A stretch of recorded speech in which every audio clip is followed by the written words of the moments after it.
We're on. Hello, everyone. I'm Nico, as you probably know since you're on my channel. Yeah, and I'm Bran Flakes, otherwise known as Meowny Flakes, otherwise known as Bran, otherwise known as blah blah blah blah blah. Yeah, you have a lot of nicknames, yeah. It happens. Yeah, and as you guys are aware, this is the first episode of Making Sense of Returnal Return, which will be covering the meta and, um, yeah, just the meta using statistics. I've got a bunch of statistics, and we're also just gonna obviously throw our own opinions in the manner, as statistics can't tell everything, right? They can paint a little bit of a story, but you gotta interpret them. They can't just be the end all be all. Yeah, which is obviously the best part because that's how we get to the territory of people being mad at us because we don't know what we're talking about and everything. Yeah, exactly. Hopefully, you guys will be at least, or yeah, enjoy the podcast. Um, as for our first episode, and yeah, just give feedback if you what you want us to change about it for the future. And yeah, I guess now we'll just start off. We're gonna start off with pick rate. I think yeah, we're just gonna do most picked characters first. And yeah, let me just go. Here we are with our pick rate. So first we have Kathy with the highest pick rate right now. Oh yeah, just to mention also, it's Diamond plus stats right now. Top 1000's kind of, to be honest, is like plat 4, and I was like, I don't know, you want to count like one person playing one game, so I kind of narrowed it down more this season or like this episode, but in the future we'll be doing top 1000s. So yeah, we have Kathy with the highest pick rate, followed by Shuriken Cicella, then Crossbow Nadine and Aiden, and then last is Shuriken Sahir. So I just wanted to first off talk about Kathy, as you guys can see on stream right now. So Kathy actually got a huge rework during the preseason, right? So, as you guys are probably aware, she no longer gets enhanced damage from critical strike damage. Her passive actually applies 60% healing reduction, which is insane to me. Like, that's as much as Sanguine Goodbye, your VF item accessories. Um, and her like Q passive also does skill damage plus like basic attack damage as well. So what people have been doing, as you can see with this Kathy, is they build just attack power. They don't actually build spell amp, even though they tried pretty hard to add like or make amp characters be like more amp. But no, Kathy's like, no, I'm gonna stick to Vibroblade, gonna do Chang Pao, Bucephalus. So yeah, they kind of play more of a style where they just use spells to proc their Q passive from what I've seen, and it seems to work out because it's her spells still do a decent amount of damage even without building amp, but her auto's also quite hurt. Yeah, what are your thoughts on Kathy right now? Yeah, she's definitely pretty interesting just because they've given her that change where you're allowed to now kind of split your damage sources, which is a change that they've asked for Kathy and Sua. So it is kind of funny seeing that Sua isn't getting this treatment, but Kathy is. I'm assuming that's due to the mage changes, obviously. And yeah, I am kind of surprised that we've landed in this realm where she is mostly going like a split between AP slash crit stacking, just Yeah, because that probably is the nature of the fact that I think her amp ratios aren't quite as good as what they were before, but I could be wrong on that. I believe her amp ratios are still like 50%, maybe. I mean, obviously, like the Q passive or just her passive ratios with the bleed aren't high because it's a bleed, right? But Yeah, I think that's true. I everything's think the like main changes. decent. Yeah, that's a good point. Yeah, I think the reason why I assume her ratios are lower is purely because her Q passive, the thing with the auto, obviously isn't being affected by spell amplification anymore like it was in the past. So maybe it Yeah, just feels funnier. but yeah, the Q passive is actually just AP and level, so that's why she's also able to kind of keep up with everyone because she does more damage as she just levels up. So um yeah, and I just she's always been popular and just KR as a whole. Like even last season, like she's always had this kit where like she's either like kind of broken or like no one plays her are like really bad because of her assassin style. Um, I would say that she's like, I don't know. What do you think? Do you think she's like broken right now, or do you think she's just people enjoy playing Kathy, so they're playing her? If I'm being honest, it always feels like there's two sides to that coin because a lot of people will obviously say they really like playing a character, but you'll notice that a lot of the time, well, obviously in NA we have a lot of dedicated mains, right? So these people will actually never swap off unless their character is legitimately bad. But I've noticed that in Korea, Koreans at least kind of play the characters that they think are strong and are quote unquote fun. So this is kind of a weird comparison, but Kathy and Dialin often feel the same niche, in my opinion, where you can tell that they're very, very overtuned when they get played a lot. And I think Kathy is kind of fulfilling that first part where you can tell she's overtuned because people are playing her. Yeah, yeah, for sure. I mean, I don't know. I said it. I always think with her being an assassin, if she can't kill you in her like combo, just people stop playing her. But I don't know if that just is because again, her combo was too strong, and that's why everyone was playing her in the first place, or it's just she can't actually play the game, right? Yeah, no, it's always really hard to say because Kathy is one of those characters where there's a lot of extra damage that you can squeeze out of her. But obviously, like you said, she has an assassin combo, and that assassin combo is very loosely like what you're going to Q auto, then either hit your outer W or E, and then potentially auto attack afterwards. And a lot of the time when Kathy is strong, letting the wall stun is optional. But if she's weak, you could consider it to be required. And then it becomes a game of like if your character, like let's just say like the obviously Nimble Neuron has done a lot of balancing around ranged characters HP versus melee character HP, and so if you're comboing a ranged character, usually it's much easier to one shot them because their base stats are much worse. Unless your name is Martina or Athena, those two ranged characters have some insane base HP, Oh, and obviously really? I've Nikki's heard people saying Martina has like really bad base stats. yeah, her AP is bad, but her HP is very very good. Oh, okay. Yeah, so it just kind of becomes a question of what you're playing because if you're playing a character that can get one tapped, she feels very unfair. But if your character can't, then it's often up to the Kathy player to find that extra damage, which is normally optional. So I think a lot of Kathy players don't ever learn to find that extra damage, or they just kind of curl up and die. Yeah. So yeah, let's move on to. I think we talked about Kathy enough to be honest. So let's move on Yeah, to our next. she's not that popular. Yeah, it's not that popular now. Only like 5.4%. That's not super popular, right? Yeah. Yeah, Let's that's talk only about. twice per lobby. Yeah, only twice per lobby now. Yeah, let's talk about Shuriken Sacella. Honestly, Sacella, well, Shuriken specifically here, was impacted by the big amplification change that happened during preseason, and um, yeah, it just amp in general during preseason was really rough. As you guys are probably aware, I play Linux mainly, and just those amp changes at the beginning definitely felt real rough. But they've given the buffs to the characters since then in a hot fix, and that includes Cicella as well. And now she's definitely a powerhouse, I would say, between just Cicella's kit in general and Death Rune being quite strong as well as Red Sprite being quite good too, since they gave that a decent buff as well. Uh, yeah, do you have anything to add about Cicella?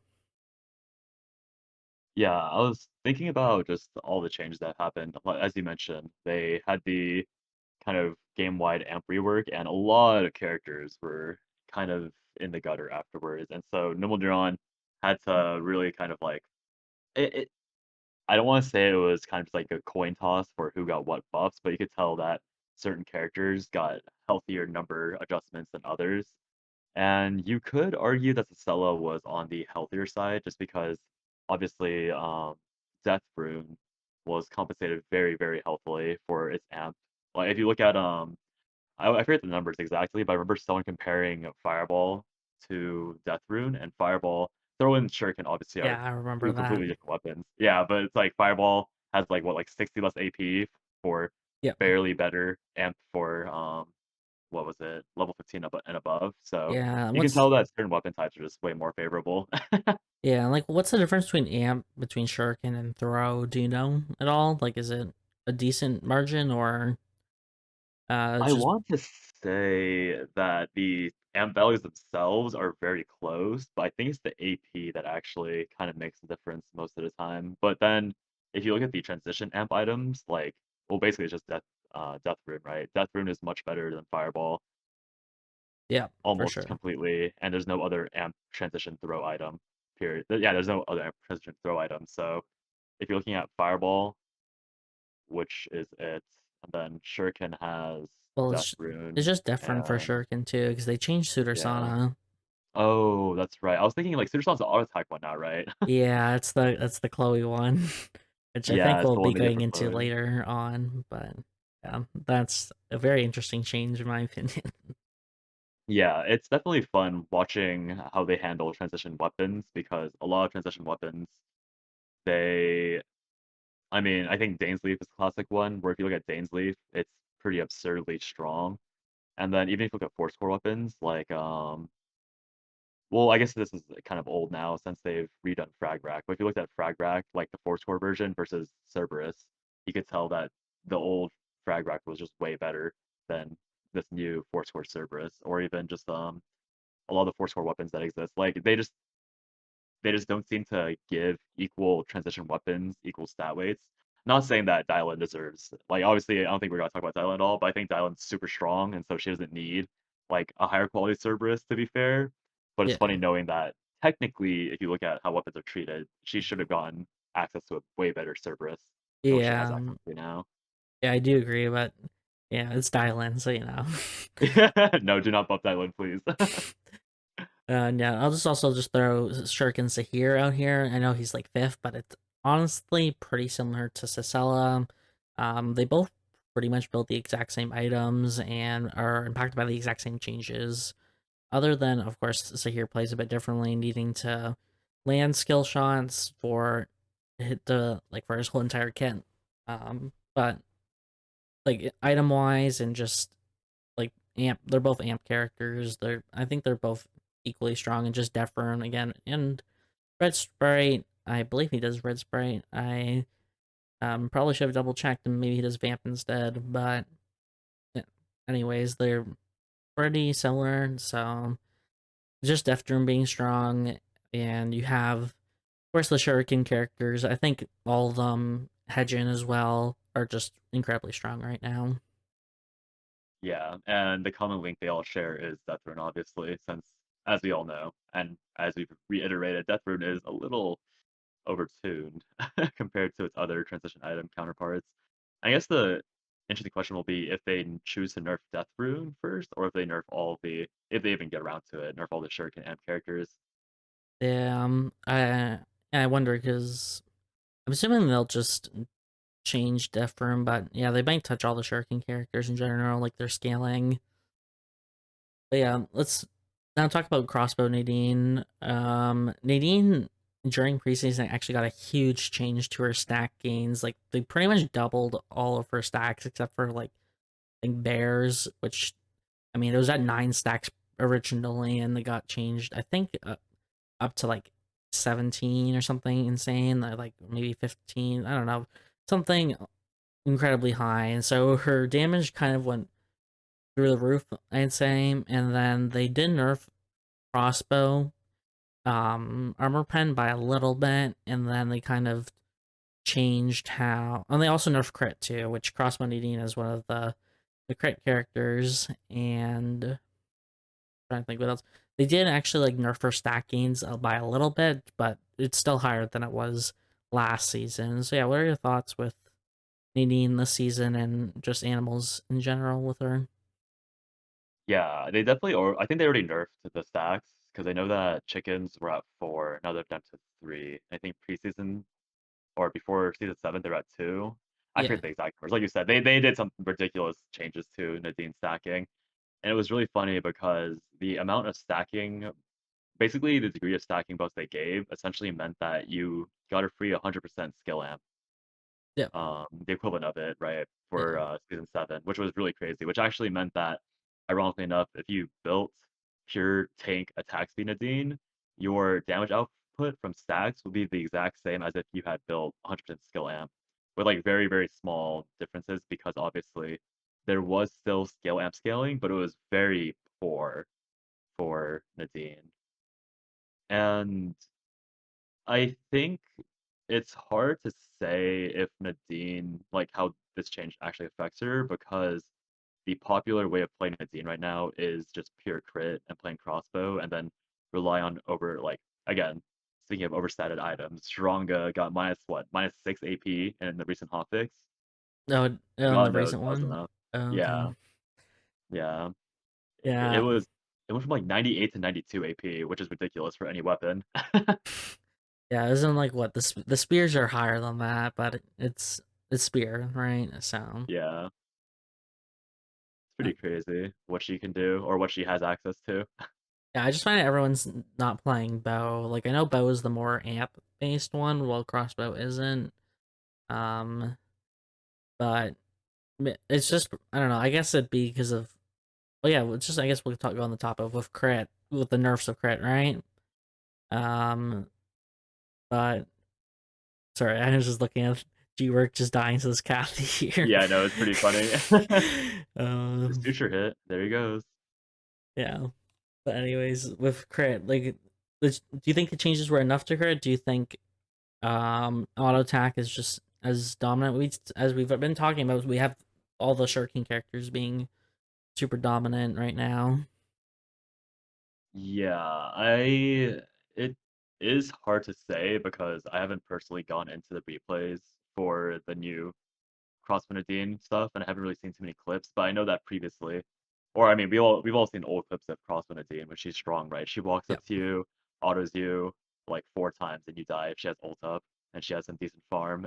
And that was in season 6, and I think in season 7, the fact that her stats and her performance looked exactly the same as sort of season 6, like it's a funny joke where season 7 season 6 the meta looks completely the same. It's just crossbow Nadine at the very top, and then a smattering of like random amp characters that we know are overtuned, like Yeah. Zahir, Celine, and I yeah, and Adina still Yeah. like Well, scattering the bottom or yeah. littering throughout. Although I'm looking at the top stats now, and it looks like a lot of the Nadines did get pushed out since the initial push, which again mirrors season 6 because in season 6, after they kind of slapped Nadine really hard, all of her play rate went into the gutter, and now we just have a few here and there. But yeah, Yeah. it's hard to say if it's really hard to judge Nadine's power level because it feels like she's a character that people use to climb, and then once they don't feel like climbing, they go back to their old mains, and then her performance drops. But it's hard to say if that performance is actually because she's weaker or if because those people that were performing well in her just aren't playing her anymore. Yeah. For sure. And yeah, just trying to move on quickly. We have so many slides to cover, and we're just Oh on pick yeah, three. We have true. Aiden quickly.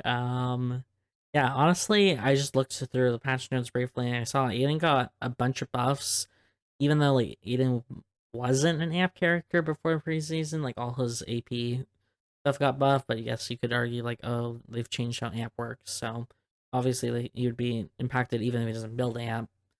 But I don't know, just Aiden's rised up in popularity this season. I know he was like kind of or like pretty popular in KR last season until he got like a bunch of nerfs back to back and people stopped playing him. Um, but yeah, I haven't didn't really see too much about Aiden being changed other than he had some postcast. Oh yeah, with Nadine, I also did want to mention the postcast delay change. That was huge. Oh Um, yeah, if you haven't played Nadine at all, her W and her E feel super like smooth. yeah, Like because you you could could cast them place while her moving. W almost instantly now. Like it's kind of insane. But yeah, Aiden got his E post cast change, but I don't know exactly how it feels. But yeah, Yeah, any thoughts to add about Aiden? yeah. I think Aiden also kind of follows the same trend as Kathy and like all the other kind of sick feeling melee characters like Dylan and Luke and all of them is that when her play rate's high or when his play rate's high, it just means that he's probably a bit stronger than where he should be. Just because it's a character that I guess should be high skills floor, but if this many people are playing him to a large degree of success, then he might be getting too much success at a lower execution threshold. Yeah, for sure. But I think the reason why he's strong is because he feels better to play, Yeah, which is easier to nerf, I guess, because then you just make his numbers a little worse instead of making him feel worse and worse, which is what the issue was in preseason, from what I heard. yeah, for sure. Um, but yeah, let's move on to our next topic, which will be our highest win rate characters. So let's. So we actually, or what I've actually done is there's the highest win rate, which, or like actually, but I've also done a normalized version. But we'll look at the high actually version. What I mean by the actuals, some characters have like a less than 1%, um, like 1% pick rate, and so they can be influenced the stats by a lot, especially if we're only looking at like top 300. So yeah, let's look at that. So first off, we have Shukai, followed by Celine, then Spear Fiora, 11, and then Leon. So yeah, Shukai was one of those characters that was impacted with the amp changes as well, and but yeah, he's also gotten a lot of buffs since then, just because of like the hotfix they did during preseason, and yeah, I'm just what are your thoughts on Shukai right now? Yeah, Shukai is a character.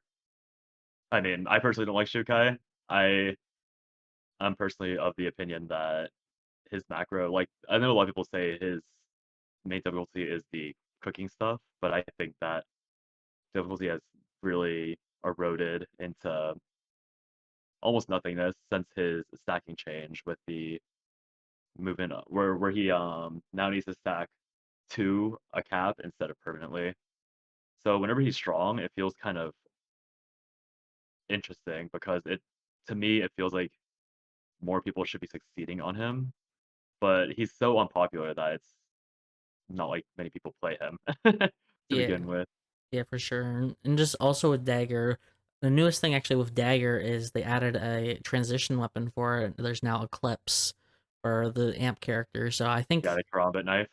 yeah, and like Spear Shikai was all popular like the last bunch of seasons, and I think this is the first time the Daggers passed Spear since season one. Maybe it was season two that the Dagger got a big change. And I think it's just solely because of this transition weapon, since Spear doesn't have an amp transition weapon, I believe. Like it's just Lance Poseidon and Feng Tian Huaji. So I'm assuming it's just because of this new transition weapon. Yeah, and I think they also gave Dagger Shokai a lot. Obviously, there was a rework, the amp rework recently, but I remember that during season 6, they gave Dagger Shokai like a lot of compensation. I'm pretty sure it translated into the spell amp rework, so they might have overtuned it to the point where Dagger Shokai is just really high, and then combined obviously with the Karamba weapon, and then the mastery just makes his damage very, very, very high. And while it doesn't scale his ultimate stacks at all anymore, it just means I mean damage is damage. Can't avoid that when he presses R. Yeah, just I also think maybe Shikai's better now because of less HP across the pool, so it's easier for him to pull off his combo to kill someone, right? Yeah, it's true. Um, Even if he himself doesn't do maybe as much damage as last season, although he seems to be doing fine, just based off the people who have been playing him. Yeah, And yeah, scary man. let's look at Celine now. Okay, Celine is gonna come up a lot in these slides. What a surprise! It's Celine. Celine is just so strong. Like, especially again, these are KR stats just because there are no NA stats. It's just every stat, right? So at that low ping, like Celine is incredible, and yeah, they even did a nerfer. If I remember in last like the major patch, but of course it's not been enough as she's still rocking the leaderboard. I believe there's actually two Celines in top 10 KR right now, so I just haven't seen a lot of Celine in NA. Minhyne has been in Korea, from if I remember correctly, and that's our Celine player. So I haven't really seen much Celine in NA. And but yeah, eh, what are your thoughts on Celine? Yeah, she's a character with a super high skill floor and even higher skill ceiling, and it I was under the, I guess now you could call it kind of like a conspiracy theory that the reason why Celine did so well in Korea is because a lot of the people that she ran into, or like you would run into on ladder, like don't care to learn how to play against her. But the ping is so big on that character, and I think it's even more important now that they've added force delays to almost every button she has. Yeah, So, like you said, Minhai is not in NA right now, and he was our main Celine player. So who knows how strong she is with ping? But I definitely think she was one of the most ping gap characters, and I think she now is even more so, like even more of a ping gap character than she was. So it's gonna be pretty sad, but I think she might be a character that's relegated to being Korea only for extreme success, which yeah, sucks. yeah. Like if someone with such a or like a character with such a high skill ceiling, it's unfortunate that we won't be able to see their full potential here on NA. Um, but yeah, maybe it's Yeah, for the better though. To be honest, that's true. yeah, maybe I don't want to see which of Celine's going around in NA. Just playing solitaire on your face. Yeah, see why it Yeah, would be unfortunate. yeah. Now we have Spear Fiora. Now Fiora actually is not a popular character right now. We'll be foreshadowing a little bit into our least picked characters, and Fiora is down there. So very interesting to see the I guess like the couple of people playing Fiora right now doing so well. Fiora, I heard is like one of the characters pretty badly hurt with the amp changes. We're looking at Rapier Fiora right now on stream. But like Spear Fiora, I believe could play amp as well as crit. So I think I don't know which version was more popular. I think the crit version was more popular near the like right now and like near the end of last season. Um, but yeah, not other than like again amp changes with Fiora. I don't remember exactly what has been changed with Fiora. Do you remember anything with Fiora? Nothing specific. I just know that she got mostly tune ups during the preseason. I don't know how they compensated her though, but yeah, I think I personally assumed that Amphiora should be relatively the same power level. I thought it was mostly the crafting changes that made her feel quote unquote worse because with preseason, with this last patch, obviously they've completely killed factory builds, and I think Fiora's main way of playing, like the most generic way to play Fiora, was through item factories, and so it makes me wonder if the people that are playing Fiora now have already adapted to just playing more aggressively, and that she's low pick rate because most of her players would just like AFK and dock and make 15 swords normally. Amp Yeah, didn't have to, but obviously Crit would. I just think it's ironic because I'm thinking back to season one Fiora where she was the early game bully, right? Yeah. And you'd want to run away from Fiora on site in the early game. You're just saying, oh, she just AFK until late game. Yeah, I just those are the days, I guess.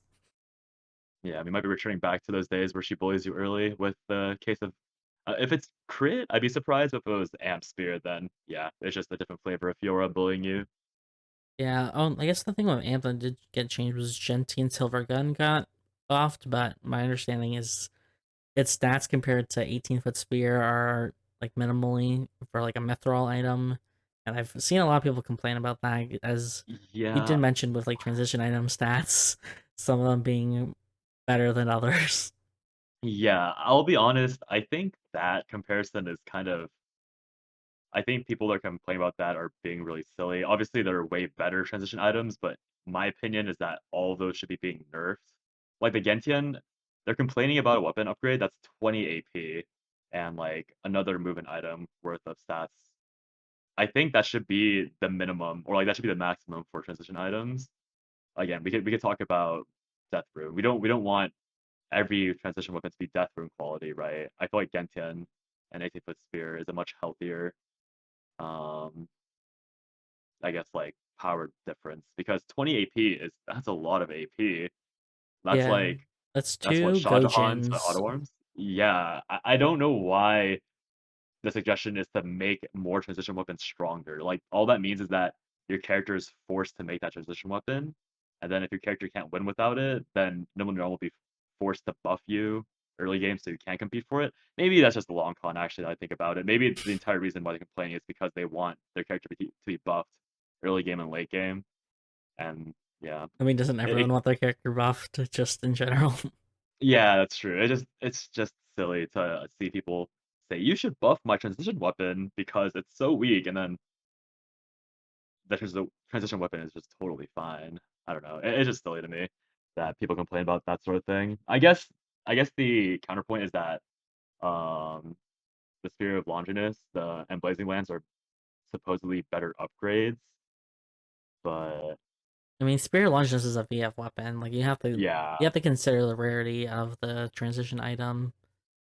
yeah, for sure. Like Spear of Longinus is obviously like just gonna be way better in general, but I don't know if Blazing Lance is actually that much better than Gentian, but I could be wrong. I'm not a Fiora player, so Yeah, and yeah, let's move on to 11. 11, again, just another great character, but I think the main thing that I've hear people talk about 11 is the attack speed change they did, where you have to have a minimum amount of attack speed, which people have been saying that 11's base attack speed is actually lower than that that limited or like minimal attack speed, and 11 in the late game doesn't really build attack speed items, so she just gets a buff to her damage overall because she'll get this minimum attack speed applied to her.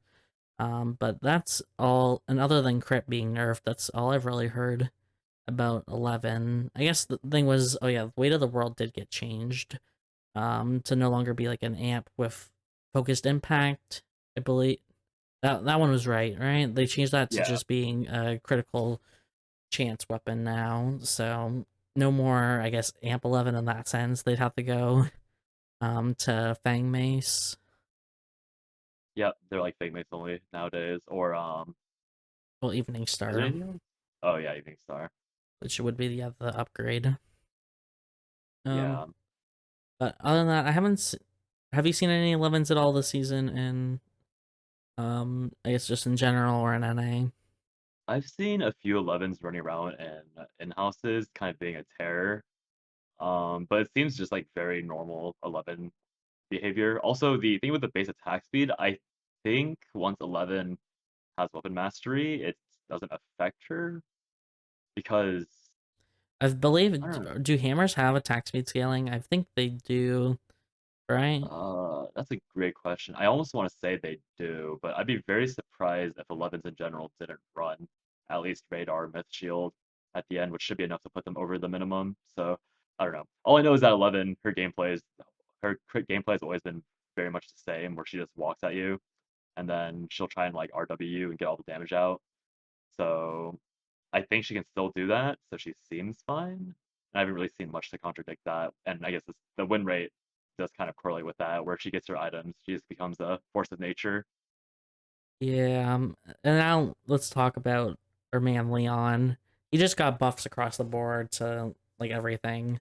I believe he actually got hotfix nerf. Maybe I'm misremembering that, but he was.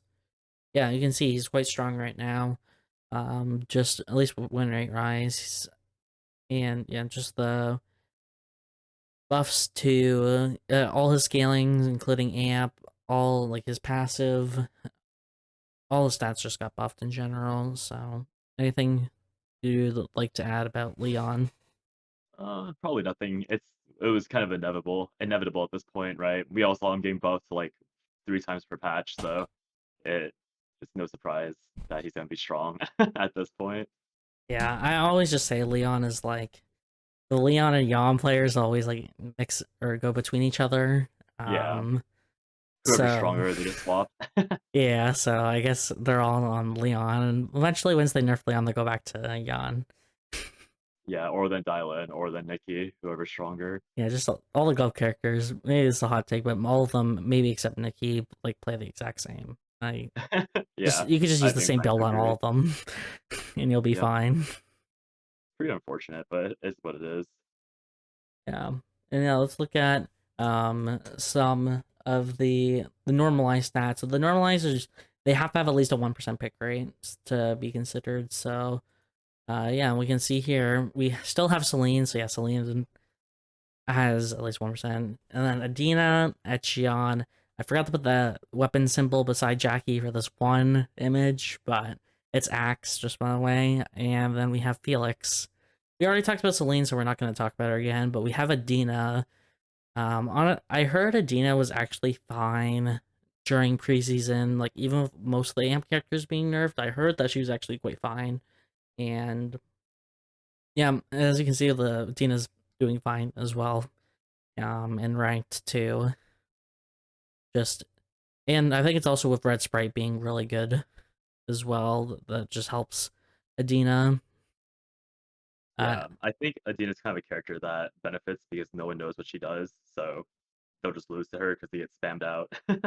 As my personal take on it, at least, but I'm not surprised she's strong because they gave her very, very good buffs, and she does feel a bit worse to play, but feeling worse to play doesn't matter when people aren't playing correctly into you, so yeah, she's just rolling over lobbies. actually now I think I remember. I think her wasn't her CDR also like or not CDR, just her cooldowns Oh reduced yeah, across the board as well. I think yeah, that's definitely will help as yeah. well. She got some unnecessary buffs in exchange for an unnecessary nerf, in my opinion. And she's just very good, almost no matter what you do to her now. Yeah, and then we'll move on to her to Echion. Honestly, Echion I think has needed a nerf for a while now. Just I know we're not talking about like nerfs or buffs. Just he's doing well in KR right now. The only thing with him is they removed cellular damage from the game, so all his spells are now skill damage, but that hasn't really changed much about him at all. People are still doing Black Mamba on him as well. They're not doing any of the other weapons, so Yeah, it's. I think the thing with Ekion is they had the entire statement right where they're like, if you want to deal damage with your spells, you're going to have to build damage, and if you're going to want to be tanky, you have to build tanky, also deal no damage. But they completely forgot that Ekion existed. yeah, They didn't adjust any of his ult damage was completely untouched, and so it's still ridiculously high, and it was never affected by skill amp to begin with, right? So they let Ekion continue to build super tanky and still do. I think the base damage is like at max level, he does 600 base damage, and it's echoed with Black Mamba, so it's 1200 base damage with R alone. And then to even go off that, he still has well the purple weapon, which is a crit weapon.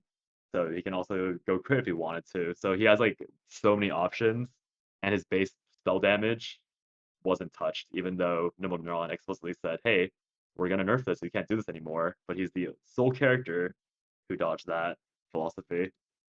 yeah, yeah. I I wonder if they'll. We'll talk about more like what we think will be changed later, but I'm hoping Enshin's one of those characters. To be honest, he's just not fun to play against. Yeah, definitely. And then we have Axe Jackie here. I think I find ironic about Axe Jackie is they actually gave her a buff during the preseason because all the other Jackies were doing better than her. But what do you know? It's just Axe Jackie's just back on top like she was last season. The thing with Jackie though is like I remember people were playing Spell Amp Jackie, right? With the changes to her ratios being well, including her like true damage bleed being scaled or yeah, scaled by Skill Amp. And yeah, I think that was not a good idea, and they just kind of nerfed her immediately. Yeah, and now she's back to being axe crit auto attacker. So it all Yeah, comes full circle. exactly. Um, Yeah, I feel like there's not much to say with Jackie. She's a character that kind of has to be default very playable, or else I guess the world's ending or something. So no surprise that she's doing well. I feel like Axe Jackie kind of falls into the same thing that Adina does, where people don't really they're either not playing well against her or they don't know how to counter the character. So she just will do well in Korea because they just like spam so many games that they just kind of ram their I guess their preferred play style through until it works or doesn't work. Yeah. And I think last but not least for our win rates would be Felix. Felix, again, this is why I don't. We talked about with Spear Fjord. It's why you probably shouldn't touch Gentian or I don't know, maybe nerf 18 foot spear. I don't know, but there's Felix is just so dominant right now. Just another crit character, and yeah, just even facing him, it just feels like he does so much damage like what to me when I play against him. So, Yeah, um, they've been slowly buffing Felix he over time, and he's almost if he's not back to his based CD, because Felix all his spells share the same cooldown. I bel It might be just like 1 second longer than it used to be, but they've been slowly buffing him during season 6, and then of course during like the preseason as well. Um, and yeah, now he's kind of come back into meta again. yeah, it's definitely the Leon effect where he got buffed, like you said, slowly during season 6. So no surprise that he's strong. Yeah, and I'm just another character I think that might see some nerfs. Yeah, let's our next topic is let's see. Oh, it's average kills we're gonna cover next. So we're the average kills. We're going to our high actual stats. We have Spear Fiora, Leon, Dagger Shukai, Throw Sicella, and Daniel. So we talked about most of these characters already. I'll just throw in with Throw that it's more I believe it's actually more critical strike than it is amp for throw Sisela, and it's I've been playing a lot of throw Sisela lately, at least with crit, and it seems like really good to me, even after the nerfs to crit. Yeah, Yeah, Dorsosella was doing well randomly for like a 2 week period last season, and it wasn't nerfed at all. But I don't know why it never got popular. But I do remember that it had its phase and wasn't touched. So outside of the general crit nerf, as you mentioned, it's probably still not bad. So I'm not that surprised. yeah, and then we have our man Daniel, as we can see on stream now. Daniel is just honestly kind of doing the same thing as before. His same build. You can even see this guy's. I think this is the same build they used last season too. Um, just being an assassin character. Also, I'd say benefiting from the lower HP pool in general. Being his kit, wanting to, of course, like do his combo to just kill someone in one go. Like we will probably see this Priya here in a second get hit with this. But yeah, just nothing really changed much with Daniel other than he doesn't even build crits, so nothing I'd say really changed with Daniel, unless you remember something that got changed with them. They gave his ult some amp scaling in exchange for the cellular damage he removes, but besides that, it's like you said, it's just very much so the same thing, same Yeah, story. yeah, and now just for our normalized stats, we have Daniel again. Daniel's always kind of been popular in Cairn, Echion, Adina, Felix, and Slain. So yeah, we've talked about all these characters already. It makes sense why they're all up here. They're all able to just if they can win well. They probably because they also get a lot of kills, right? It's just kind of they correlate to each other, and yeah, that's why they're kind of all up here.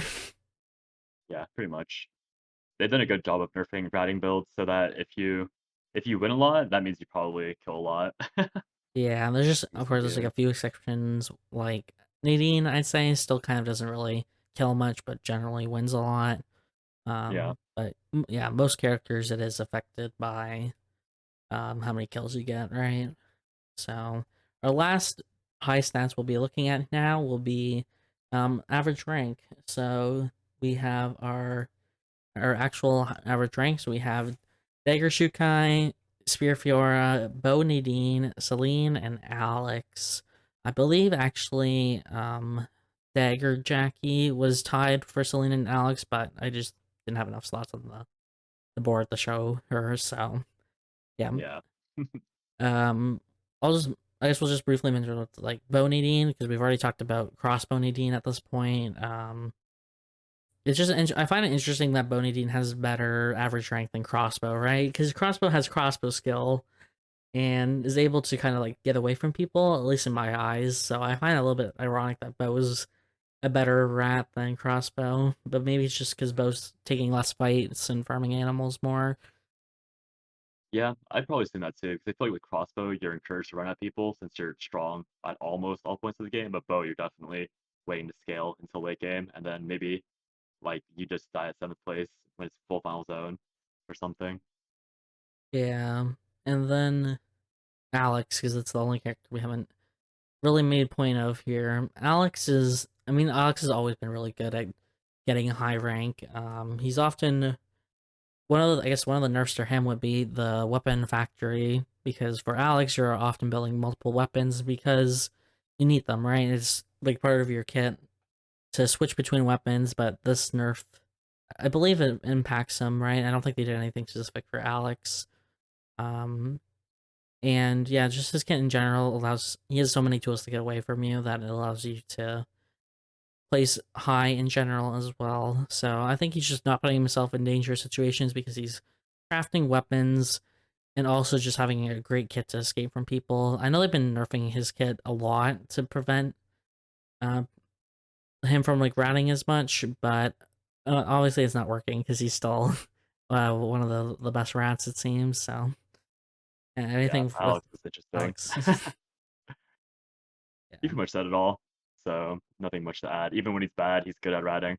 yeah, exactly.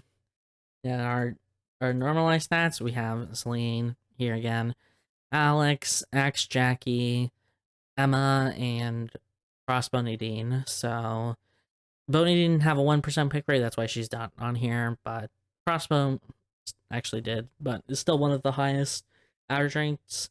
Only the character we haven't mentioned here would be Emma. Emma, I don't know. I've always found Emma as another character that's good at like just winning in general, but also just yes, like getting a good rank. She has a lot of tools to get disengage as well. Um, between having two charges on her ultimate and just like Caltrops having a pretty good slow on it. It's like 60% slow, I believe. So just a lot of tools to disengage. But yeah, we'll see. I know this is not technically with Emma right now, but they will be adding Arcane to Emma next patch. I think they've teased it on Twitter. So it'll be interesting to see how Arcane Emma does. Yeah, she gets a lot Or of. Arcana. Obviously, she has Death Rune right now, but Arcana would give her access to like the Moon and Empress, which are also both very, very good. So we'll see what happens to her. It'll be interesting for sure. Yeah. And then now we're actually going to move on to our lowest stats. So we have low pick rate. This is solos. This is all we're covering today. But of course, we have Johan. What a surprise! He's here.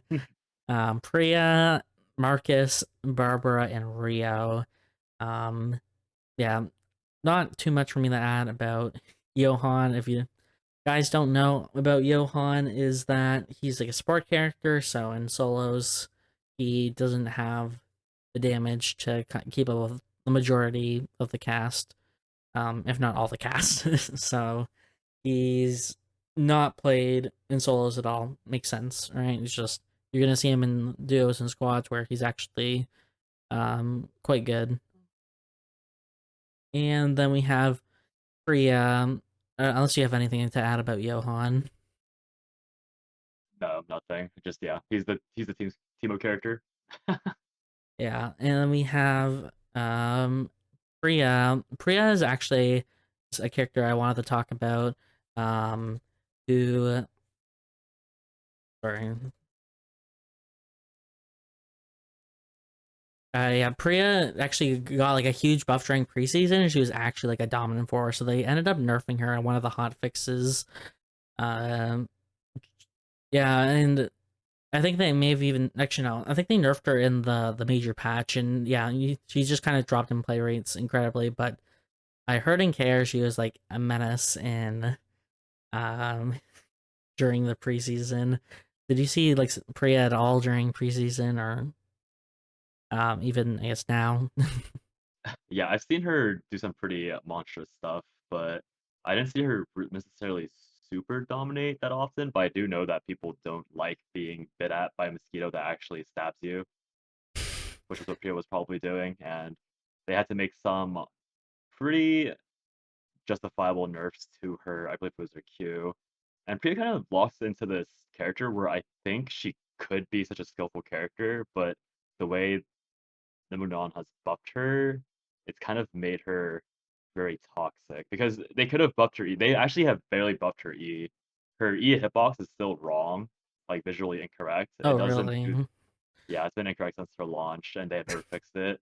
But Oh instead of buffing her hard part of her kit, the E where it requires, like pizza slices, MMORPG mechanics, they've kept buffing her Q and W, which are her like free casting, pretty fair hitboxes, very easy to land abilities. So I think if they just buffed her E more, she could be fair and she might still be a good pick rate because you could feel like this like thick MMORPG boss while you're playing. But since they keep committing to buffing her Q and W, she's just very not fun to play against or really just play as if those two spells aren't good. So I'm not yeah, too surprised she's fallen off a cliff pick rate rise with that. yeah. It's just I'm thinking she's just falling off because of the nerfs, but also during preseason she was definitely a red sprite spammer as well. Oh yeah, definitely. Just a lot of damage from red spray, but not enough because she got literally like hit with a hammer. I don't know the pretty much like the nerf hammer. Um, Yeah.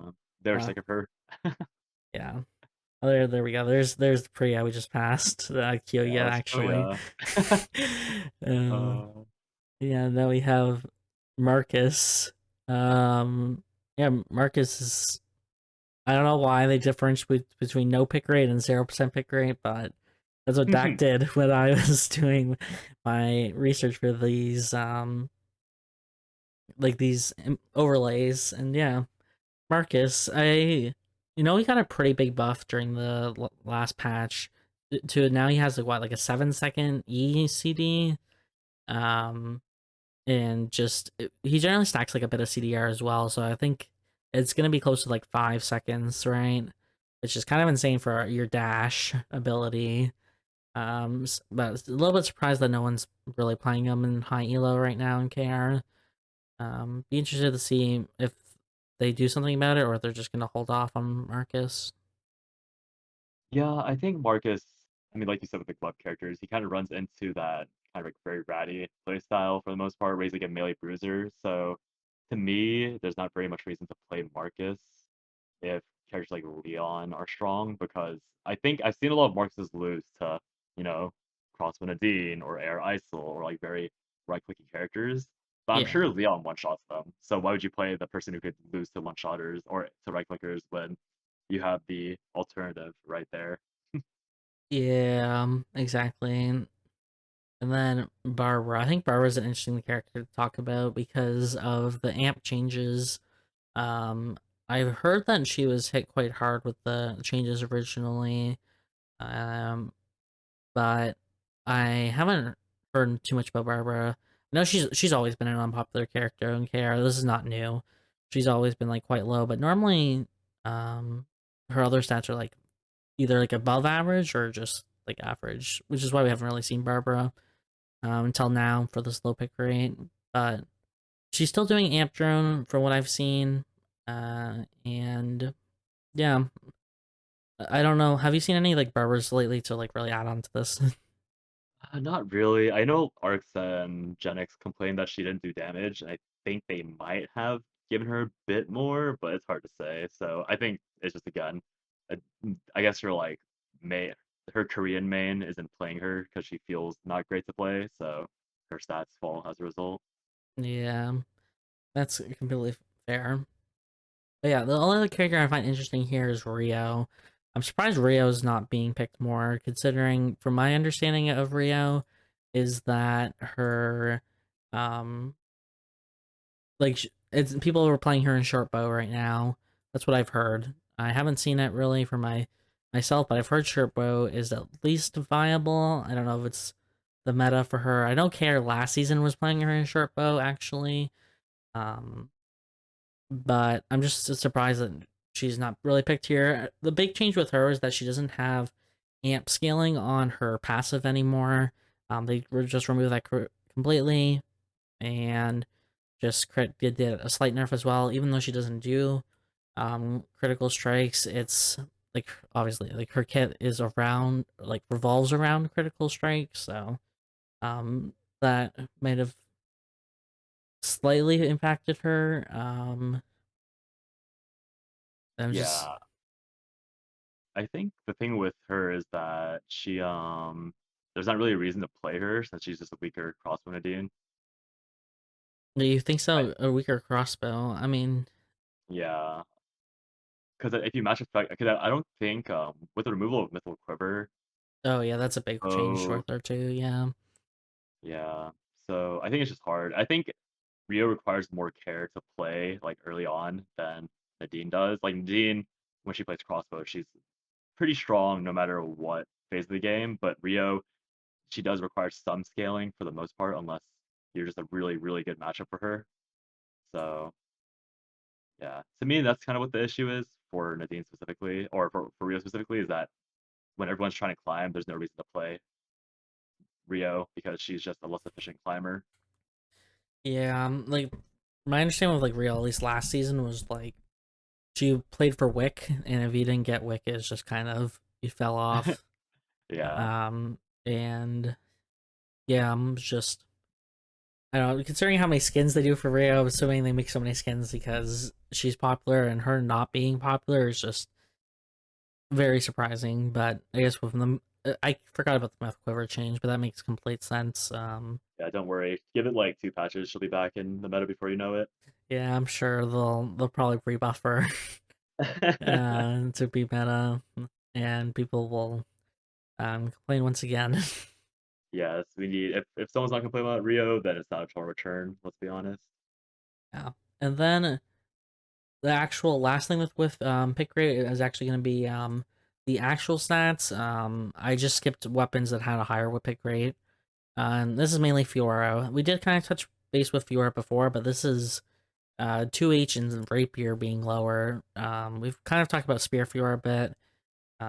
But not the throw or not throw throw Fiora. It'd be interesting. Two handed sword Fiora and rapier. Interesting that two handed sword isn't played as much because like rapier would be impacted obviously with the amp changes, but 2H was more of crit, but crit did get nerfed. Just I guess people haven't been playing Fiora in general because Spirit Fiora stats weren't looking too hot either. I believe it was a 0.2% pick rate, so she's definitely not popular right now. Yeah, we'll see if Fiora looks better when people start picking her up because I definitely think it was non-factor stuff again that is making her look bad. I think people are just really used to playing a really specific direction, and now that they've lost that, they don't feel like. I guess this is something I should have mentioned earlier, but I feel like innovation in Korea is at an all-time low because of the Immortal challenge that they had going on for like Korean won. So no one's gonna innovate before the challenge is over because Yeah, it is they're just trying to get over money. actually. If Oh, you, okay. it's been Yeah, over that would for a few explain it. days. I heard that Oh, Satin okay. won. Yeah, I believe not he's number one surprisingly. right now as well. So yeah, and let's now go back to our low win rate. So we'll first do um our actual stats. So actual stats, these are characters that don't have any win rate. So we have our Throsa here. Spear Shukai, Barbara, Carla, and Nathapon. I find it funny that Nathapon's on this list, to be honest, but um, You yeah. kind of gutted him. But you think so? Like they nerfed. Oh, they did nerf Nathapon quite a bit during Yeah, the hot fix, but I didn't think it'd be like. I guess he just wasn't unpopular in general, though. yeah. I guess like the guy who played Nathan to begin with was a Celine player, so Yeah, he probably but didn't have a reason to play him yeah, at all. why would you play Nathapon if you play Selena right now? You know? Yeah, exactly. I know he plays it for fun, but I guess the for fun wasn't there this time around. Yeah. And then just throw to here, obviously not being winning because everyone's on um Shuriken right now, and then same with Spear Shukai, everyone's on Dagger. Talked about Barbara as well. Just Barbara's just not popular, and the person that does well in Barbara is not really playing based off these stats anyway. And yeah, other than Carla being up here, uh, I know they've changed Carla a few times because of how strong she was last season. And yeah, I'm just I guess with the amp changes, she never popped back up. That would be my guess. Have you seen Carla much at all? Not really. I think the only time I've seen Carl do well was when she's playing against the melee that struggles to deal with her to begin with. And even then, I think the Carl lost, so it goes to show that Carl is probably not in the best spot. Yeah, it's just a character that was strong and just amp being changed, and yeah, she didn't get the buffs or yeah compensation changes that she needed. Yeah, pretty much. And yeah, let's look at our normalized stats where they have to have at least a 1% pick rate, which we have Nikki being the worst, um, with win rate, followed by Elena, then Shoichi, Tafa, Hyunwoo, and Chloe. Now, Nikki is, again, as we've kind of emphasized a lot during this podcast, that Nikki is an amp character, right? So amp got a big rework, and I guess people have not found what's good with Nikki right now. I've talked to Benson briefly, who's our main Nikki player from there, I believe, and he was saying that Nikki's actually quite good if you get her transition items, but I think that's the same thing with all amp characters in general. Like once you get Persona, which is the newest amp headpiece they've added, once you get Permafrost and Kandala, getting Kandala is hard in and of itself in like a rank setting, then you're actually able to do well. But the thing is like there's you have to get so much amped in order to do well, and getting those resources is quite hard. So it makes sense that I guess her win rate would not be that good as a result of needing too many rare resources. Yeah, and I guess something funny about all five of these characters is that I don't think they're necessarily bad characters whatsoever. I think it's just because of the meta. They probably do not poorly. They just can't really secure the game because of the better characters that exist on the market at the moment for confirming a win. Yeah, like Elena, I was hearing a lot about preseason how Elena was like super broken, but they didn't really like touch Elena during the last patch, so I'm kind of surprised that her win rate isn't reflecting all the talk of Elena during preseason. So very interesting. I guess it kind of goes to show that even if people think that the character's like super broken, is doesn't reflect that in stats, but again, maybe it's just we don't have the right Elena players playing, right? Like, I don't know. Have you seen like the talk about Elena being super, or like, did you hear anything about Elena being super strong Oh during yeah, I've been on preseason? the receiving end of that multiple times. It's definitely another thing. Again, it's kind of like the age-old story with AMP characters needing transitions, and maybe in Korea, Elena's and Nikki's and Shoichi is kind of and Tomoken will obviously struggle to get the AMP transition items they need to one-tap people. And yeah, I that's what I assume is happening with Elena. I feel like it might also be a question of whether or not the Korean Elenas are itemizing properly because, again, innovation is usually not on the front of the mind for Koreans. And I honestly don't even know how often they look at other regions to see how we're doing. And honestly, if we're being honest, they couldn't even see what EU and NA were doing because we didn't play ranked games or normal games. They're all in houses, and God knows no one's gonna look at in-house streams to figure out what people are doing, Yeah. right?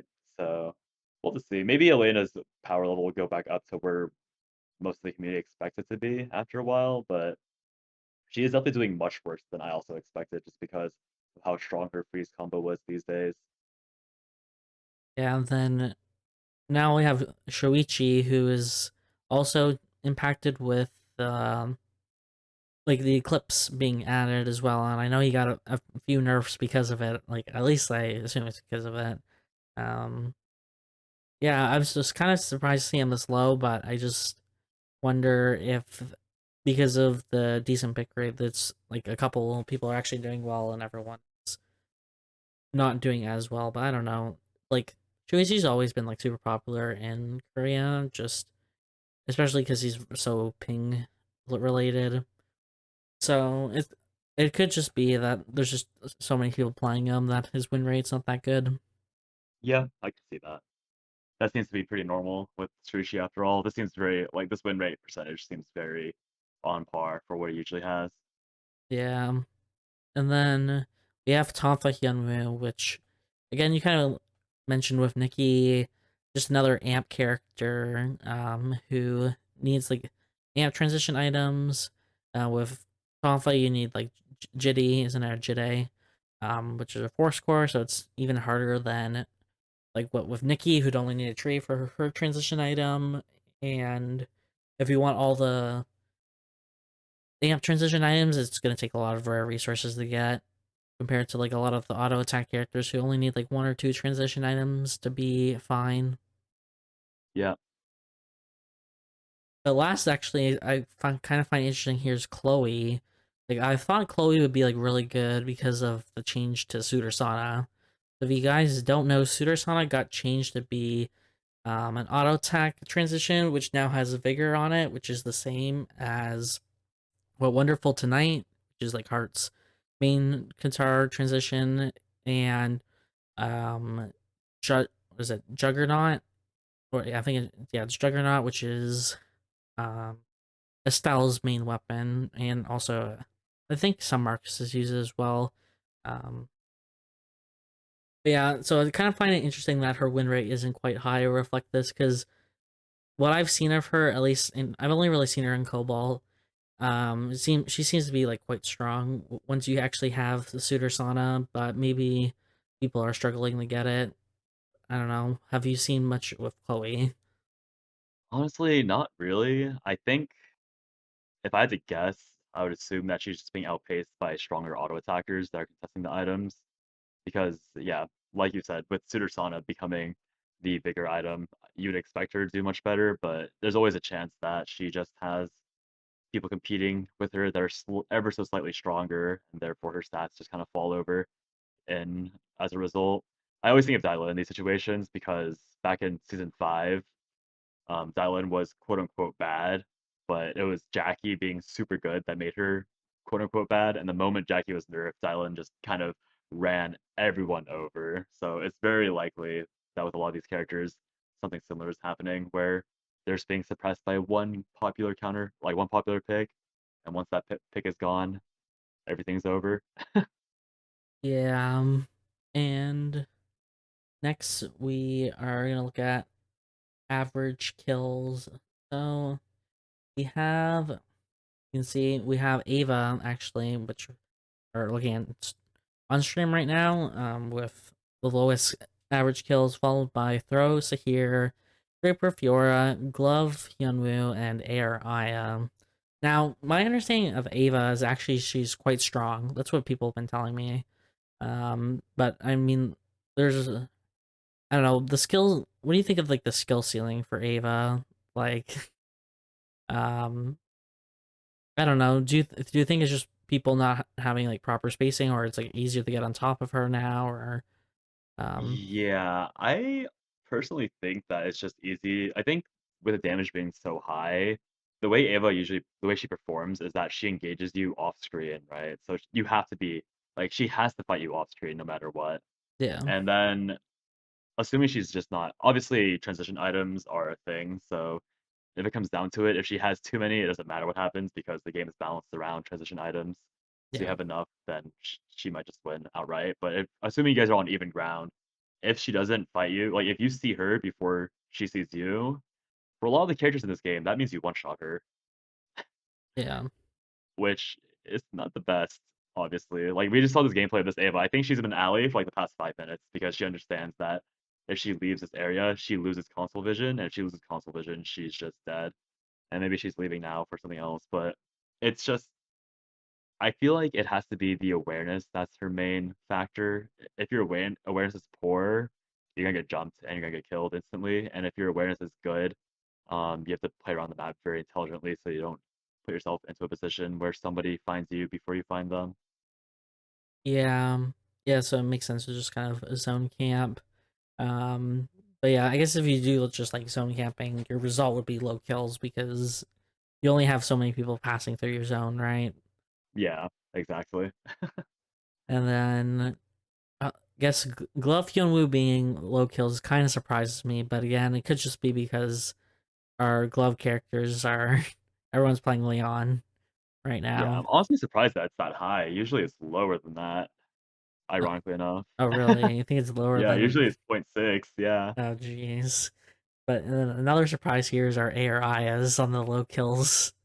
Um, AR got changed a bit, right? Like it's now like 100% AP for her auto attacks instead of 110. So it's like before it was like 35, 35, 40 per each shot, I believe, and now it's 30, 30, 40.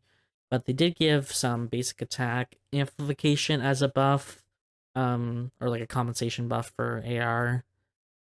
But it's interesting to see that she is not doing too well on the kill trend. My only guess would be just how ARI is in general is like kind of weaker in the early game until you get your weapon skill online. So she's just dying early, and like once you actually get your weapon skill, then maybe you're able to just kind of like snowball and obviously like need your rare resources well. I also think now that you mentioned with Rio, she also is struggling probably with the fact that Myth Quiver is removed.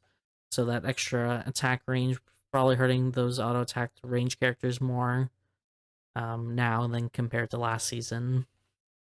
Yeah, and she also suffers from the fact that she's just the worst air ISIL. So Yeah, that's also all the true. nerfs, yeah, it's pretty funny knowing that all she's gotten, thankfully, in my opinion, she's gotten zero compensation buffs for these sins of air ISIL, which Yeah, again, like thank God, good riddance. But I yeah, made a post about AR ISIL, and the devs just basically was like, "What happens if we read your feedback, but just do the opposite of what you said?" yeah, pretty funny. That was like, okay, well, Very defeated sounding. Like okay, whatever. okay, yeah.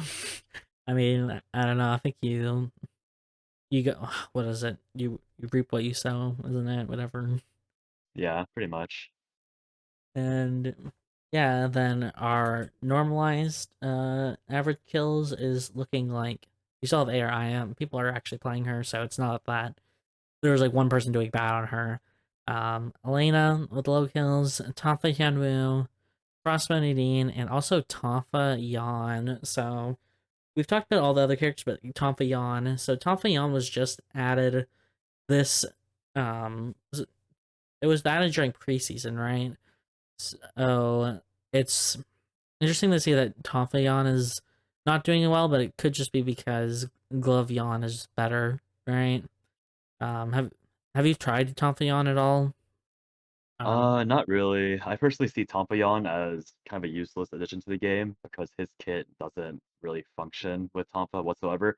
Actually, I take that back. I think if his passive gained stacks for reflecting with Tompa, it would be totally fine and very good. But for some reason, Nimble Neon forgot that they gave Xiaomu passive bonuses for reflecting with Tompa and forgot to add that to Yon. Oh, really? And they didn't do. Yeah. I know in Cobalt Protocol So they forgot to change Tonfayon's alt CD. So it used to be like 0% change, and then they're like, oh wait, we gotta add 25% to it. yeah. So yeah, it seems like they kind of didn't fully proofread, I guess, adding Tonfayon into the game because they didn't do all the changes. Yeah, it's funny because they're concerned with adding new weapons to existing characters was that it was going to be a balance nightmare because they're gonna have to like adjust balance here and there. But then so when they were like, oh yeah, like how could we avoid having to deal with balance? Oh, we should add a weapon to a character who literally has no reason to have that weapon, which would be Yawn. And then we should add a weapon to a character that could completely break that character and be a balance problem, which is Arcana on Emma. So very interesting choices for sure. I don't know why Yon has that weapon, but I guess what surprises me is the fact that these average kills are actually really high for I feel like this sort of stat like normalization because this means that if you pick this character, like these characters are baseline decent enough to like get a kill, and that's plus LP for almost any character. That's true. Yeah, like other than yeah, Elena and Araya, they're all above 1 kill per game. If they have at least a 1% pick rate, of course. So Yeah, they're not doing, I guess, that badly, even if they're not as doing well overall across the board. But that could also just mean kills are high on average across the board too. So maybe people are getting more like 1.4, 1.5 average kills a game. Um, which this is kind of telling because of all the HP nerfs, right? So people are just dying more. yeah, it's what it's supposed to be. Average Yeah. kills are supposed to be very high for sure. So yeah. And last of our stats for this week will be our average rank. So here's our average rank. Is we have Carla being the worst for average rank at 12.5. Uh, Spear Shukai at 12. I don't know why I left the bow symbol for Those are Sahir. here. I guess I forgot to change it. Dude, which one is it? It's probably throw Sahir if I had to guess at Yeah. 11.4, and then Marcus at 11, and Rio at 10.4. So, we've actually already talked about all these characters. Just for average rank, also, I'd say it makes sense overall. Like, we have Spear Shukai. Well, let's say yeah, Spear Shukai, Sahir, and Rio don't have that much mobility in their kit. I find it a little bit ironic that Marcus is down here, considering we were talking about earlier how Marcus was a good he has a good kit for ratting, but apparently not. Like he's at a 11% pick rate, or not pick rate, Yeah. 11 average rank. So apparently not that good. But and even Carla's like it's once her E is gone, it's hard for her to even run away too.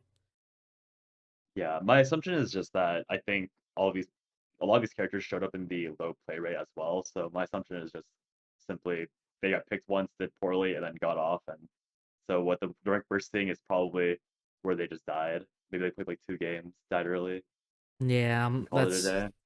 that would probably make sense. And let's look at our normalized stats where we have Rosie at 8.8, Camillo at 8.7, Nikki at 8.6, and William and Bernice are both 8.5. So these are honestly like I feel like typical characters that die early. Like if I just thought of it Yeah, in general, like Rosie's always had a really low average rank, and I'd say maybe I don't know. I think out of all these characters, I think Nikki wouldn't have as low, but it makes a bit more sense that she fights for a cemetery tree. So I'm assuming a lot of people are just dying there to bring down her average rank.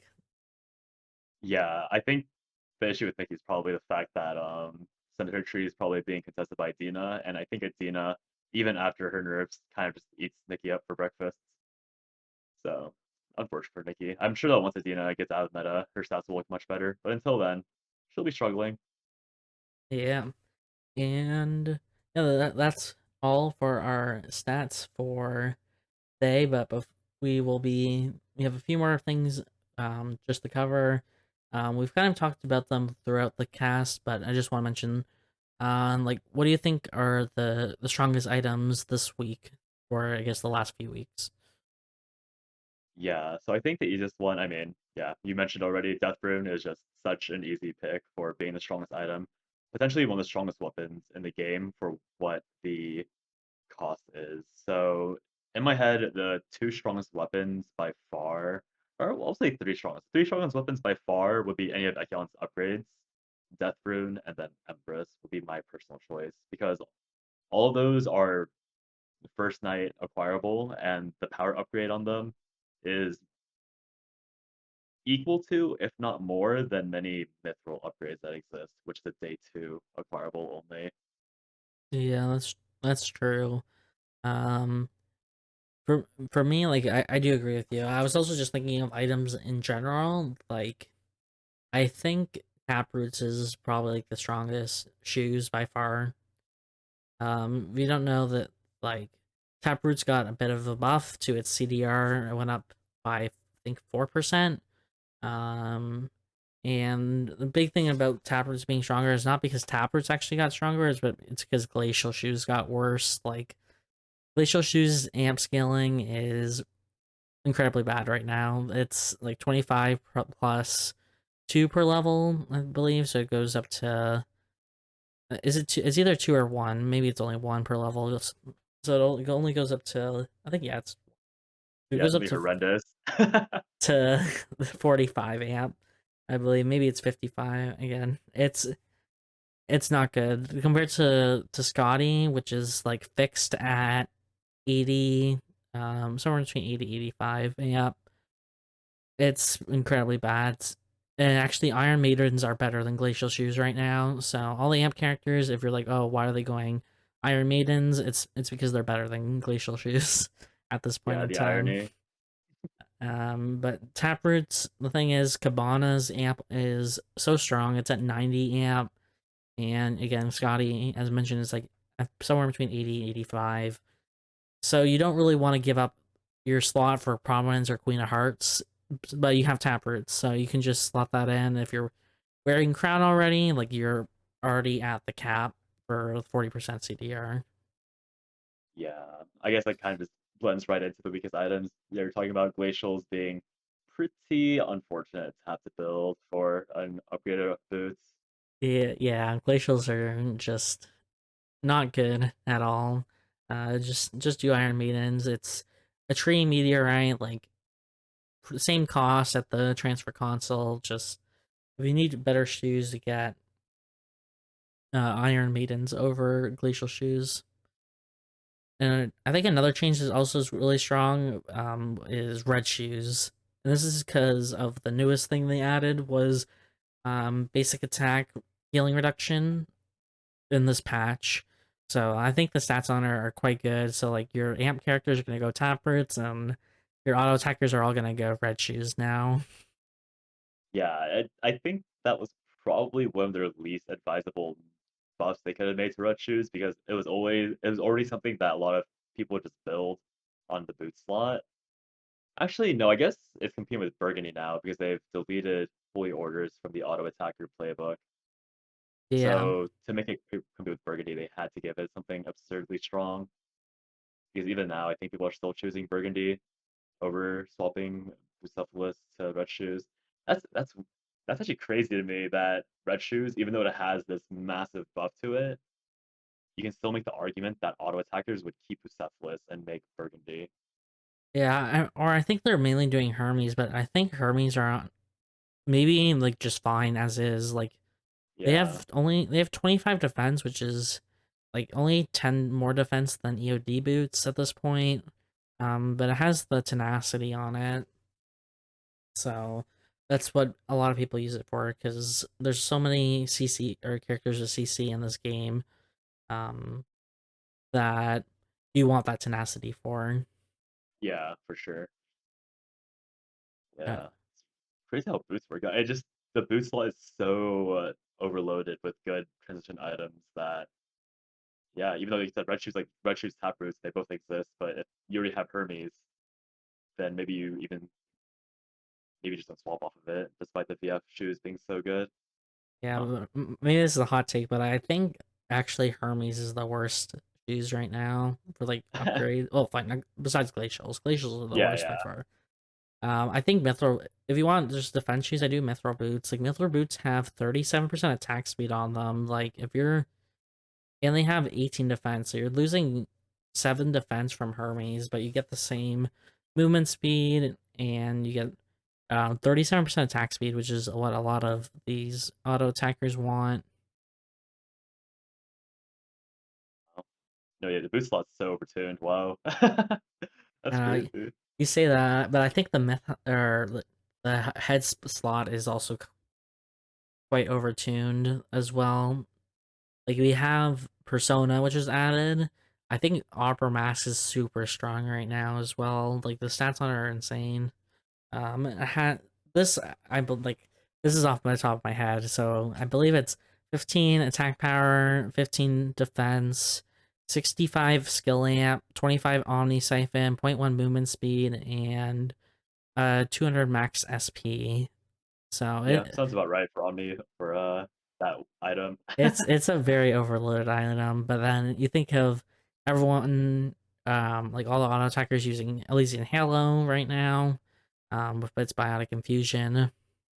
Mhm. And I think Myth Helm's also really good too with CDR and attack speed. I really like using Mithril Helm on Throrsacella. That's like my preferred headpiece. But I know maybe Halo's better, but I like the attack speed a lot, and the CDR is quite nice.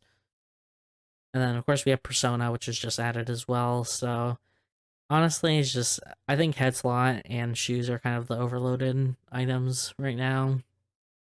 Yeah, I guess at this point you just say that all the transition items are very overloaded. Yeah. Guess you could just make that claim. I don't know. I feel like Blazing Dress is not as strong as people think it is. Oh yeah, that thing's been nerfed a lot, but Burgundy exists, so Um yeah, and then I guess the next thing is just like the meta as a whole. Like what do you think is the strongest or weakest like archetype right now in the game? I would say tank would be the weakest archetype by far, purely because as far as I'm aware, two characters can run nearly full tank builds, those being Ekion for one. Actually, I think only Ekion's allowed to run full tank at the moment. You don't think I don't know, I've been seeing like maybe like a decent amount of Magnus, but Yeah, but they aren't like fighting people, right? They're just running around. Because full tank Ekion will still delete you, but full tank Magnus will kind of just be a nuisance, I feel like. I don't think his base damage is it that good? I feel like I haven't seen any full tank Magnuses really threaten me whatsoever, but maybe I might be misremembering. uh yeah, like I don't know, they have nerfed I think a decent amount with Magnus to like prevent him from building tank in the last major patch. So it might not just be as dominant as it was during preseason. Yeah, Yeah, that's but probably what it is. but what do you think is the strongest one right Um, now? I would probably say the strongest archetype is if we're talking like flat out power, it's definitely mages because we have so many mages that are dominating at the very top, which is again probably a result of certain weapons and items being incredibly overtuned, like Death Rune, or just like how interactions work in general. Obviously, crit is right below that, but with that in mind, I think crit is definitely much easier to kind of wrap your head around than amp is. But if you learn how to play amp correctly and you're playing a character that's very, very strong with amp, it's very easy to just kind of roll over most of the people in your lobby because they, for one, are playing a worse character, and for two, they probably don't really know how the matchup works too well. So they just roll over and collapse in on themselves. I find it a bit ironic that we're saying mages are the strongest now, considering like 2 weeks ago they were like probably the weakest or second weakest archetype. Yeah, I guess excessive buffs do go a very long way when it comes to Yeah, um yeah, balance in general. yeah, for sure. And then the last thing we want to touch on is what do you think is going to be changed in this hotfix? The hotfix should be coming out pretty like soon, like in a couple hours. What do you think is going to be changed? The hot fixes I find are a lot better in terms of like balancing. So, what characters do you think will be like immediately addressed in this hot fix? That's such a hard question because it. I think since the ranking challenge has already ended, no one on stats since the last hotfix happened, the quality is probably significantly worse because just like last season, the moment the climbing challenge ended, like nobody in Korea played for like like 2 weeks. Like all the good players in Korea just took a break for 2 weeks because of Yeah, how hard they grinded. So I feel like the next few patches and hotfixes will probably be very we'll say going back to the roots of throwing a dart at the wall. I'll say because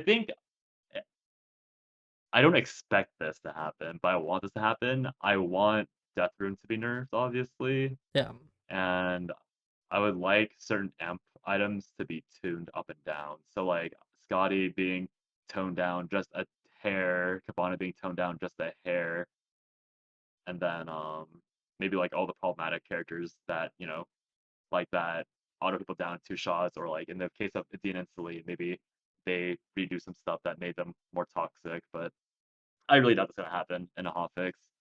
If I had to guess what would happen, I'm assuming that random characters will be buffed, so do you think that no one wants buffs. Yeah, I don't think they'll nerf anyone. I think they're gonna buff random characters. like, do you think it'll be any of the characters we've talked about today at all, or just someone that we haven't even touched on who's just seems to be doing okay, or like maybe a little bit below, but not like the worst? I'll say Rio. I'll say Rio and Elena will get buffed from who we covered, and then after that, I don't know. And I'm gonna say Rio and Elena because those two characters are very popular, like with the community. So Yeah, considering what skin buff. Elena was second for the skin, right? Yeah, So yeah, I could definitely see Elena being buffed, even though I don't know.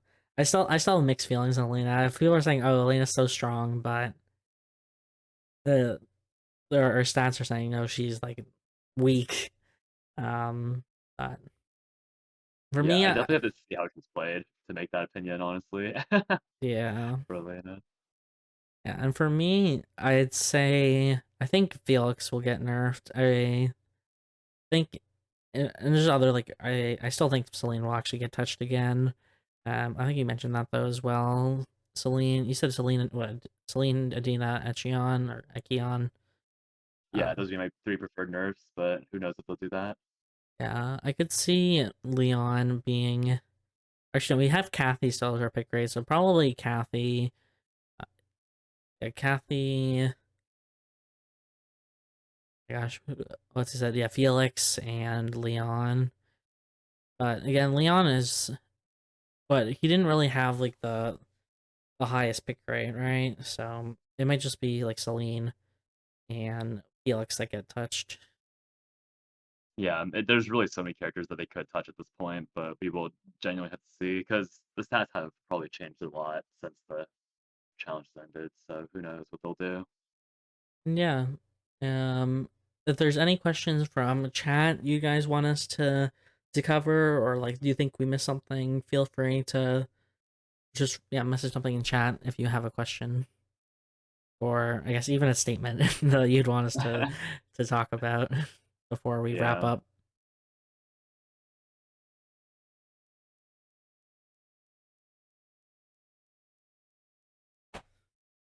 Oh, I guess what do you think? Here, we got a question. Do you think Sua's in a good place? Okay, so Sua was one of the characters that got a huge buff in the last hotfix. I'd say she was one of the winners of the, or not hotfix, of the last major buff or major patch. Sorry. So from what I've seen of Sua, I still think she's like decent. She might even be above average still. Just they gave her so many buffs. What are your thoughts with Sua? I think I think ironically she's probably not that great because again, ranged auto attackers and ranged mages are really strong right now. And I think if Sua hits everything at the moment, I haven't really seen her 100 to 0 people when she like hits Q, E, weapon skill, and then her next E. So it's really down to that. I think she can. I think she should be still good, but it's just ironically enough, she isn't countering the people that she was meant to counter, so she's probably not being played very often due to that alone. Maybe I'm overestimating the. I have a bit of a hatred for Sua, so No, I do too, which is why that hurt me to say, but I really do feel like she's not as good as I want to believe she is. Because I want her to say she's like insanely OP so she can get nerfed more, but it yeah. feels like she just doesn't do well. Because I remember from a season 6 tournament where Superior had like essentially full Exodia and Uzma had like one upgrade item, and then Uzma destroyed Superior despite a huge RNG gap. And I feel like that gap's only widened with season 7, and if that's the case, then Sua probably just isn't going to be that spectacular. So yeah, I looked at the stats for Sua and they didn't actually look that hot other than average rank, but yeah, when Sua's kid it makes sense her average rank is fine because of ER. Double Um 8 meter dash. yeah, she can just kind of escape most situations without issue. Well, it's not even just either dash, it's that she's also CC immune as well. Yeah, that's true. And your last question, what about Laura?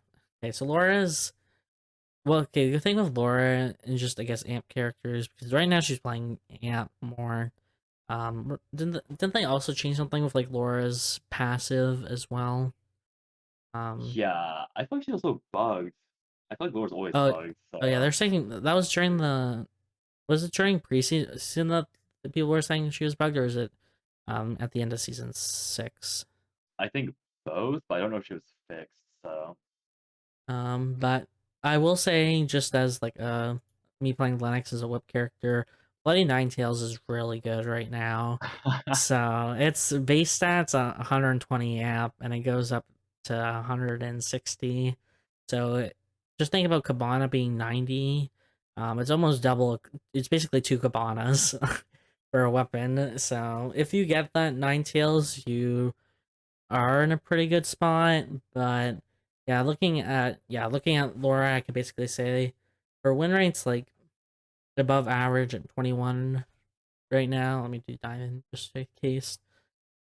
And her kills are like above average as well. So yeah, I think if you're able to get Nine Tails online, you're pretty much just secured first place. Yeah, Nine Tails, 13.5% pick rate and average rank of 1.74. So yeah, if you're getting Nine Tails, you're pretty much winning the game at this point. And other than that, like her average kill seems like quite fine too. I know that with her, she's like a red sprite character, and red sprite's quite strong right now. But yeah. I think also was it I think post Castellet would also help her too. Oh, the W, yeah, her W change was massive. And I know they also kind of put a lot of damage in her ultimate as well, which uh, is a good and bad thing, right? Like if you miss it, you're missing a lot of your damage, but if you land it, it's like a huge nuke. True, yeah, it does like 1,000 damage by itself. Pretty So, crazy. yeah, that would be with Laura. I think she's Laura. I think Laura's fine. Unlike Sua, okay, it goes against my gut. I think yeah, Sua's probably I don't want to say Sua needs a buff so badly, but um, I Sua might need a bit of a buff. But Laura, I think Laura's fine. I wouldn't touch Laura at all. Yeah, I would say Sua's actually in a good place, but the meta doesn't let her be good. So if they buff Sua, then I wouldn't be surprised, but I prefer if they nerfed everything around her instead. Yeah, that's true. I would agree with that as well. But yeah, that will be it's a it for today. Thanks everyone for coming to our first episode, and yeah. Oh, okay. You're by the way, what are the characters on screen for? So we're talking about average rank.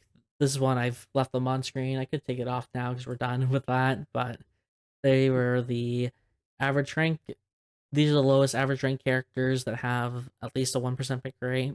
So that's what we were just talking about different stats and how the meta is kind of like shaped around them. So yeah, these are the five lowest average ranked characters with at least a 1% pick rate at this time. Yeah, that will be, I guess, it for our first episode of Making Sense of Eternal Turn. We'll be doing our next episode next week. Bran Flanks will not be here. We'll have um, a special guest co-star or co-host of Shuvi Senpai. I'll be making an announcement about that later on, like next week. So yeah, I appreciate everyone who's came to today's episode, and I hope you guys listen to the next one as well. Thank you for having me, Nico. It really meant a lot to me that you asked me for this, and it was really fun. Yeah, And yeah, should be with you guys well next week. Do not worry one bit about that. it was good. So we'll talk about Making Sense of Eternal Turn next week.